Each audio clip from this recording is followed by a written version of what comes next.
দেশপ্রেমিক সচেতন নাগরিকদের করণীয় শীর্ষক সংবাদ সম্মেলনে সংগঠনের পক্ষ থেকে আমরা বক্তব্য উপস্থাপন করছি। দেশের সচেতন নাগরিক, অভিভাবক সমাজ ও উপস্থিত সাংবাদিক বন্ধুগণ, দেশের বিদ্যমান রাজনৈতিক, অর্থনৈতিক, সামাজিক ও ধর্মীয় অবস্থা কতটা সঙ্গীন সময় পার করছে সে ব্যাপারে আমরা কম বেশি সকলে অবগত। সেই সাথে আমাদের জাতীয় শিক্ষা ব্যবস্থায় বিরাজ করছে অতীতের যে কোনো সময়ের চেয়ে ভয়াবহ রকমের নৈরাজ্য। যে শিক্ষার মাধ্যমে আমাদের ভবিষ্যৎ প্রজন্ম শিক্ষিত, মার্জিত, দেশপ্রেমিক ও ধার্মিক একজন সচেতন নাগরিক হিসেবে গড়ে ওঠার কথা, সে শিক্ষা ব্যবস্থায় ভাষাগত, নীতিগত, চরিত্রগত এমন সামগ্রিক ধ্বংসযজ্ঞ চালানো হয়েছে যা দেশের অধিকাংশ জনগোষ্ঠীর চিন্তা ও মননের সাথে সাংঘর্ষিক এক শিক্ষা ব্যবস্থায় রূপ নিয়েছে। শিক্ষা একজন নাগরিককে ব্যক্তিগত, পারিবারিক, সামাজিক, রাষ্ট্রীয় ও পেশাগত জীবনে সৎ, দায়িত্ববান, ধর্মপরায়ণ ও দেশপ্রেমী হতে সাহায্য করে। আর এটা নিশ্চিত করা হয় দেশের জনগণের বোধ, বিশ্বাস, সংস্কৃতি ও মূল্যবোধের সাথে সঙ্গতি রেখেই। কিন্তু বিদ্যমান শিক্ষা ব্যবস্থায় তা উপেক্ষিত হয়ে গেছে। বরং বর্তমান শিক্ষা ব্যবস্থা হতে ধর্ম ও নৈতিকতাকে সরিয়ে ফেলে মৌলিক দর্শন হিসাবে ব্রাহ্মণ্যবাদ, সেকুলারিজম ও ধর্মহীনতাকে প্রতিষ্ঠিত করার অপচেষ্টা পরিলক্ষিত হচ্ছে। বলা হয়ে থাকে শিক্ষা জাতির মেরুদণ্ড। সেই শিক্ষার ভিত যদি দুর্বল, জাতিসত্তা বিরোধী ও নৈতিকতাহীন, নিরেট বস্তুবাদী হয়, তাহলে জাতি ভুল পথে পরিচালিত হবেই। আদর্শ শিক্ষা ও শিক্ষা ব্যবস্থার মাধ্যমে একটি সুখী, সমৃদ্ধশালী বাংলাদেশ গড়তে যেভাবে দেশের মানুষের বোধ, বিশ্বাস, ধর্মীয় আদর্শের প্রতি লক্ষ্য রেখে দীর্ঘমেয়াদী পরিকল্পনার আলোকে ঐক্যবদ্ধ প্রচেষ্টা চালিয়ে যাওয়া দরকার ছিল, দুঃখজনক বাস্তবতা হলো স্বাধীনতার অর্ধশতক পরও শিক্ষা নিয়ে কর্তৃপক্ষের সুচিন্তিত দীর্ঘমেয়াদী পরিকল্পনা কখনোই সেভাবে লক্ষ্য করা যায়নি। শিক্ষা খাতে বার্ষিক বাজেট প্রয়োজনের তুলনায় খুবই কম। শিক্ষকদের মর্যাদা ভুলুণ্ঠিত, অবকাঠামোগত ব্যবস্থাপনা কতটা নাজুক তার শিক্ষকদের বেতন কাঠামোর দিকে তাকালে সুস্পষ্ট ধারণা পাওয়া যায়। তাছাড়া বর্তমানে শিক্ষার্থীদের মধ্যে নীতি, নৈতিকতা বিকশিত হবার পরিবর্তে অনেকে নানা অপরাধমূলক কর্মকাণ্ডে জড়িয়ে পড়ছে, বাড়ছে সামাজিক বিশৃঙ্খলা। এমত অবস্থায় নীতি নৈতিকতার প্রতি প্রধান চালিকা শক্তি ধর্মীয় শিক্ষাকে পরিকল্পিতভাবে সংকুচিত করা সহ নানারূপ অসঙ্গতিপূর্ণ বিতর্কিত ক্যারিকুলাম প্রণয়ন করা হয়েছে। স্বাধীনতার পর বাংলাদেশের প্রথম শিক্ষা কমিশন গঠিত হয়েছিল 1972 সনে, যা ডক্টর ক্ষুদ্রিত খোদা শিক্ষা কমিশন নামে পরিচিত ছিল। এরপর 1982 সালে মজিদ খান শিক্ষা কমিশন, 1987 সালে মফিজউদ্দিন আহমদ শিক্ষা কমিশন, 1997 সালে শামসুল্লাহ শিক্ষা কমিশন, 2001 সালে এম এ বাহারি শিক্ষা কমিশন, 2003 সালে মনিরুজ্জামান শিক্ষা কমিশন এবং সর্বশেষ 2009 সালে কবির চৌধুরী শিক্ষা কমিশন গঠিত হয়। শিক্ষা কমিশনের জাতীয় শিক্ষাক্রমের রূপরেখা প্রয়োগ ও বাতিল দেখতে দেখতে জাতি আজ ক্লান্ত ও গভীরভাবে উদ্বিগ্ন। সর্বশেষ ভিন দেশের শিক্ষাক্রম অনুকরণ করে নতুন ক্যারিকুলাম বাস্তবায়ন জাতির সঙ্গে উপহাস বই কিছু নয়। প্রিয় সাংবাদিক ভাইয়েরা, শিক্ষানীতি 2010-এর প্রাক্কথনে মাননীয় প্রধানমন্ত্রী বলেছেন, এই শিক্ষানীতির উল্লেখযোগ্য দিক হলো এখানে ধর্ম, বিজ্ঞান ও কারিগরি শিক্ষাকে প্রাধান্য দেওয়া হয়েছে।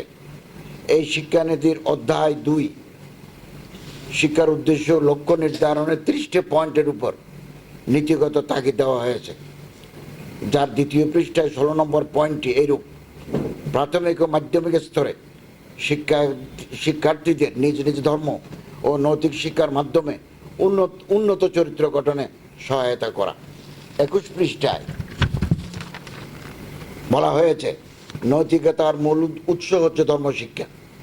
বাস্তবে আমরা সুস্পষ্টভাবে দেখতে পাচ্ছি সংসদে পাস হওয়া জাতীয় শিক্ষানীতি 2010-এ ধর্মশিক্ষাকে যেভাবে গুরুত্ব দেওয়া হয়েছে, জাতীয় শিক্ষাক্রম 2021-এ তার প্রতিফলন ঘটেনি, বরং সুকৌশলে ধর্ম তথা ইসলাম শিক্ষাকে প্রকারান্তরে বাদ দেওয়ার গভীর ষড়যন্ত্র বাস্তবায়ন করা হয়েছে। আওয়ামী লীগ সরকারের সাবেক কৃষিমন্ত্রী ডক্টর আব্দুর রাজ্জাক বলেছিলেন, সংসদে আলোচনা ছাড়াই নতুন শিক্ষাক্রম প্রবর্তন করা হয়েছে।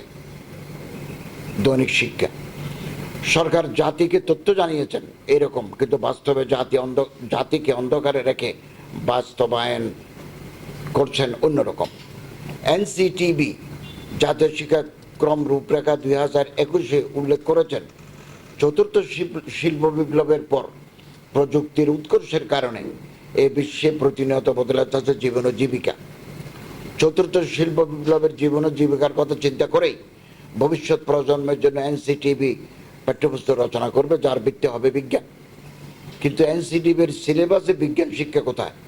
বিজ্ঞান শিক্ষাকে যেভাবে সংকুচিত করা হয়েছে, বিশ্বের কোথাও এভাবে সংকুচিত করার নজির নাই। ঢোল, তবলা, হারমোনিয়াম, সঙ্গীতের স্বরলিপি, নাচ, গান, অভিনয়, ট্রান্সজেন্ডার ও যৌন শিক্ষা জ্ঞানের মাধ্যমে চতুর্থ শিল্প বিপ্লবের কি বিজ্ঞান শেখানো হবে তা আমাদের বোধগম্য নয়।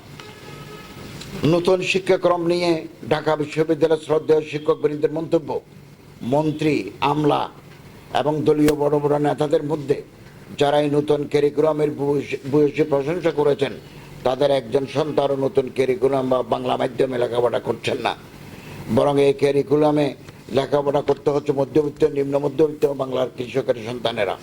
তার মানে 90% জনগণের সন্তানেরা শ্রমিক, কেরানি ও আমলাদের সেবাদার ছাড়া আর কিছু হতে পারবে না। বর্তমানে প্রশ্নপত্র ফাঁস মহামারী আকার ধারণ করেছে। একে নতুন ক্যারিকুলামে পরীক্ষা মূল্যায়নকে পুরো মাত্রায় সংকুচিত করা হয়েছে। তার উপর যুক্ত হয়েছে প্রশ্ন ফাঁস।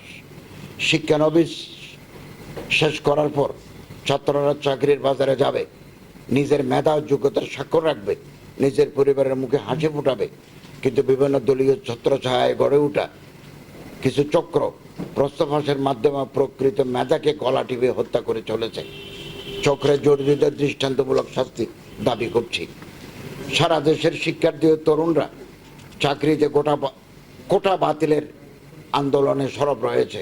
আমরা মনে করি কোটা পদ্ধতি দেশকে মেধাশূন্য ও অকার্যকর অচল অবস্থার দিকে নিয়ে যাবে। তাই আজকের সংবাদ সম্মেলন থেকে আমরা আন্দোলনরত শিক্ষার্থীদের প্রতিটি দাবি ও শান্তিপূর্ণ আন্দোলনের সাথে সংহতি প্রকাশ করছি। সাংবাদিক বন্ধুগণ, নতুন ক্যারিকুলামে সূক্ষ্মভাবে বিজাতীয় সাংস্কৃতিক আগ্রাসন, ইসলাম ও জাতীয় শিক্ষা বিরোধী যে সকল বিষয় রয়েছে, মৌলিকভাবে তার সংক্ষিপ্ত বিবরণ নিম্নরূপ: 1. শিল্প সংস্কৃতির নামে ইসলামী সংস্কৃতি মুছে ফেলা। 2. একমুখী শিক্ষার নামে মাদ্রাসা শিক্ষাকে ধ্বংস করার সূক্ষ্ম পরিকল্পনা। 3. বিজ্ঞান শিক্ষা সংকোচনের মাধ্যমে ভবিষ্যৎ প্রজন্মের মেধাকে ধ্বংস করে জাতিকে পরনির্ভরশীল করা। 4. কিশোরীদের মধ্যে ধর্মীয় পরিচয় যাতে না থাকে, এভাবে তাদের মস্তিষ্ককে প্রস্তুত করা। 5. মানব সভ্যতা বিধ্বংসী ও প্রকৃতি বিরুদ্ধ ট্রান্সজেন্ডার মতবাদ ও যৌনাচারকে প্রমোট করা। 6. পৌত্তলিক ও ব্রাহ্মণবাদী আগ্রাসন। 7. কৃষি শিক্ষা বাদ দিয়ে বাংলাদেশের অর্থনীতির মূল ভিত্তিকে অস্বীকার করা। 8. গার্হস্থ্য বিজ্ঞানে আগে মেয়েদের অর্থনৈতিক সফল হওয়ার কৌশল শেখানো হতো, কিন্তু এই শিক্ষাকে বাদ দিয়ে আমাদের কোমল মেয়েদের ইচ্ছার বিরুদ্ধে বাধ্যতামূলকভাবে তাদেরকে ড্যান্সার, নায়িকা, গায়িকা, অভিনেত্রী ইত্যাদি বানানোর প্রচেষ্টা। 9. পশ্চিম মতবাদ ও ডারউইনিজমকে জোরপূর্বক চাপিয়ে দেওয়া। 10. মুসলিমদের অবদান গোপনের চেষ্টা, যেমন 2004 খ্রিস্টাব্দে 2024 শিক্ষাবর্ষে নবম শ্রেণীর ইতিহাস ও সামাজিক বিজ্ঞান বইয়ের 120 পৃষ্ঠায় স্বাধীনতা আন্দোলন ইতিহাস শুধুমাত্র সনাতন ধর্মাবলম্বীদের উল্লেখ করার মাধ্যমে মুসলমানদের স্বাধীনতা আন্দোলনে আত্মত্যাগের ইতিহাসকে চরমভাবে উপেক্ষা করা হয়েছে, যা মূলত ইতিহাস বিকৃতি ও মুসলিমদের অবদান গোপনের মারাত্মক অপচেষ্টা। খ. মুসলিম শাসকদের ইতিহাস এড়িয়ে যাওয়া। গ. মুসলিম শাসকদের অত্যাচারী শাসক হিসেবে উপস্থাপনের মাধ্যমে তাদের চরিত্র হননের চেষ্টা। সম্মানিত সাংবাদিকবৃন্দ, 2024 সালের পাঠ্যপুস্তকে গুলোতে, পাঠ্যপুস্তকগুলোতে এমন কিছু পরিবর্তন দেখা গেছে যা ইতিপূর্বে ছিল না। এর ব্যাপকতা অনেক। সেখান থেকে কিছু তথ্য উদ্ধৃত করা হলো। 2022 খ্রিস্টাব্দে 2022 শিক্ষাবর্ষে প্রথম শ্রেণীর ইংলিশ ফর টুডে বইয়ের 2য় পৃষ্ঠায় শিক্ষার্থীদের পরস্পর কথোপকথনের সময় সালাম বিনিময়ের সচিত্র শিক্ষা ছিল, কিন্তু 2023 সালে সালাম মুছে ফেলে সেখানে গুড মর্নিং শব্দ দেওয়া হয়েছিল। 2024 শিক্ষাবর্ষেও তা অপরিবর্তিত রাখা হয়েছে। খ 2024 শিক্ষাবর্ষের 3য় শ্রেণীর বাংলাদেশ ও বিশ্ব পরিচয় বইয়ের 39 পৃষ্ঠায় দেশীয় সংস্কৃতির নামে মঙ্গল শোভাযাত্রা ঢোল তবলা উপস্থাপন করা হয়েছে। গ 7ম শ্রেণীর ইতিহাস ও সামাজিক বিজ্ঞান বইয়ের 18, 95, 96 পৃষ্ঠা, 4র্থ শ্রেণীর বাংলাদেশ ও বিশ্ব পরিচয় 84 পৃষ্ঠা সহ অনেক ক্ষেত্রে ডি ইসলামাইজেশন করা হয়েছে। ঘ 6ষ্ঠ শ্রেণীর স্বাস্থ্য সুরক্ষা বইয়ের 97 পৃষ্ঠায় লেখা হয়েছে যে আমার মা কপালে চুমু দিলেও আমি হয়তো আমার বন্ধুকে চুমু দিতে দেব না, তবে সে একই বন্ধুর সাথে হাত ধরে ঘুরতে আমার অস্বস্তি লাগবে না। এখানে মেয়ে নাকি ছেলে বন্ধু তা উল্লেখ করা হয়নি। আবার চুমু খেতে হয়তো না দিলেও হাত ধরে ঘুরতে বের হতে তেমন বাধা নেই। আজকে সমাজে অসংখ্য কিশোরীরা পিতা মাতার অজান্তে বন্ধুর হাত ধরে নিখোঁজ হচ্ছে, দর্শনের শিকার হচ্ছে। এটা বাংলাদেশের সভ্য সমাজকে অসভ্য অবাধ যৌনতার সমাজে পরিণত করার কূটকৌশল বই কিছু নয়। 7ম শ্রেণীর ইতিহাস ও সামাজিক বিজ্ঞান বইয়ের 39 থেকে 45 পৃষ্ঠা পর্যন্ত শরীফের গল্প আলোচনা করা হয়েছে। 2023 সালে উক্ত বইয়ে যে বিষয়টি নিয়ে সারা দেশব্যাপী প্রকৃতি বিরুদ্ধ ও দেশীয় সংস্কৃতির বিরোধী ট্রান্সজেন্ডার প্রমোট করায় প্রতিবাদে ঝড় উঠেছিল, কর্তৃপক্ষ বিষয়টি আমলে না নিয়ে 2024 সাল ও ট্রান্সজেন্ডার বিষয়টি বইয়ে উল্লেখ রয়েছে। তৃতীয় লিঙ্গ বা হিজড়া জনগোষ্ঠীর সাথে ট্রান্সজেন্ডারকে তালগোল পাকিয়ে পাশ্চাত্য থেকে আমদানিকৃত সমকামী থেকে ফুটিয়ে তোলার চেষ্টা করা হয়েছে। তো এই ক্যারিকুলাম একমুখী হওয়ায় জেনারেল সাবজেক্টগুলো স্কুল শিক্ষার সিলেবাস থেকে মাদ্রাসা শিক্ষার পাঠ্য বই হিসেবে অন্তর্ভুক্ত করা হয়েছে। পাঠ্য বইগুলোতে এমন অনেক বিষয় রয়েছে যা মাদ্রাসা শিক্ষার বোধ বিশ্বাসের বিপরীত। 6ষ্ঠ শ্রেণীর স্বাস্থ্য সুরক্ষা বইয়ের 47 থেকে 49 পৃষ্ঠায় বয়ঃসন্ধিকালে নারী পুরুষের দেহের পরিবর্তন, নারী পুরুষের শরীর থেকে কি নির্গত হয়, কোন অঙ্গের আকার কেমন হয়, বিপরীত লিঙ্গের প্রতি কেমন আকর্ষণ হয়, তারা খোলা মেলাভাবে বর্ণনা করা হয়েছে, যা 6ষ্ঠ শ্রেণীর কোমলমতি ছাত্রছাত্রীদের জন্য যেমন অনুপযোগী, তেমনি বিষয়টি পাঠদানের শিক্ষকরাও হচ্ছেন চরমভাবে বিব্রত। 1 শ্রেণীর বিজ্ঞান অনুসন্ধানী পাঠের 10ম অধ্যায় মানব শরীর শিরোনামে 111 থেকে 112 পৃষ্ঠায় নারী পুরুষের গোপনীয় অঙ্গগুলো সম্পর্কে খুব খোলামেলা আলোচনা করা হয়েছে, যা খুবই উদ্বেগের বিষয়, যা থেকে কোমলমতি শিশুর মনে ভয়ঙ্কর কুপ্রভাব পড়ছে। বর্গীয় জ পাঠ্য বইয়ের বিষয় নিয়ে ছাত্রছাত্রীদের গ্রুপ ডিসকাশন করতে হয়, গ্রুপ অ্যাসাইনমেন্ট করতে হয়। শিক্ষার্থীদের এই বিষয়টি ইন্টারনেটে অনুসন্ধান করার পরামর্শ দেওয়া হয়েছে। এগুলো ইন্টারনেটে অনুসন্ধান করতে গেলে সে পর্নোগ্রাফির মুখোমুখি হবে।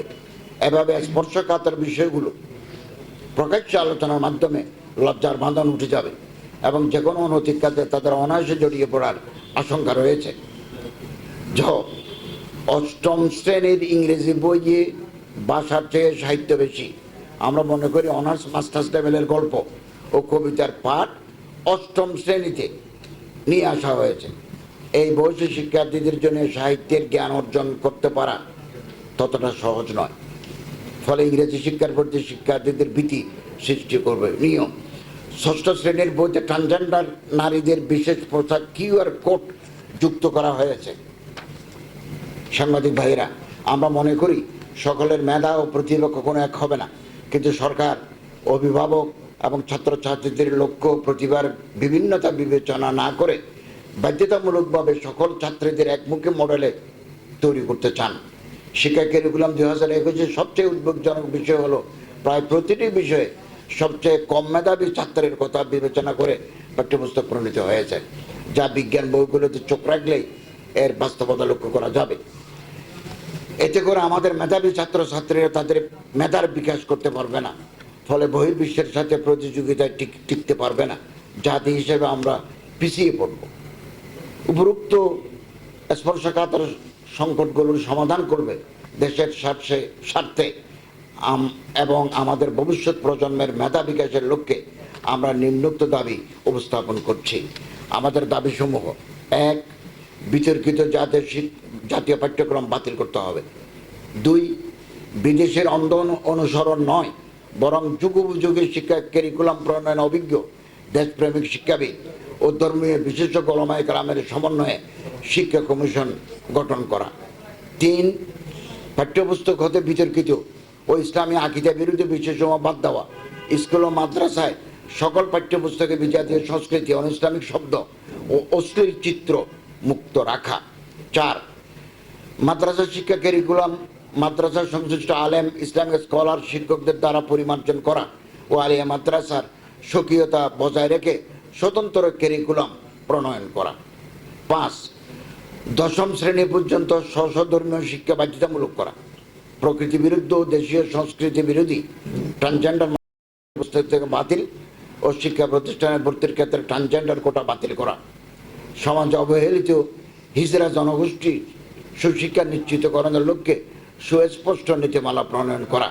8. কৃষি শিক্ষা ও গার্হস্থ্য বিজ্ঞান শিক্ষা পাঠ্যসূচিতে বাধ্যতামূলক করা। কর্মসূচি: 1. জুলাই 24 মাসব্যাপী জেলায় জেলায় বিতর্কিত পাঠ্যক্রম ইস্যুতে ওলামা শিক্ষাবিদ সুধী সম্মেলন করা। 2.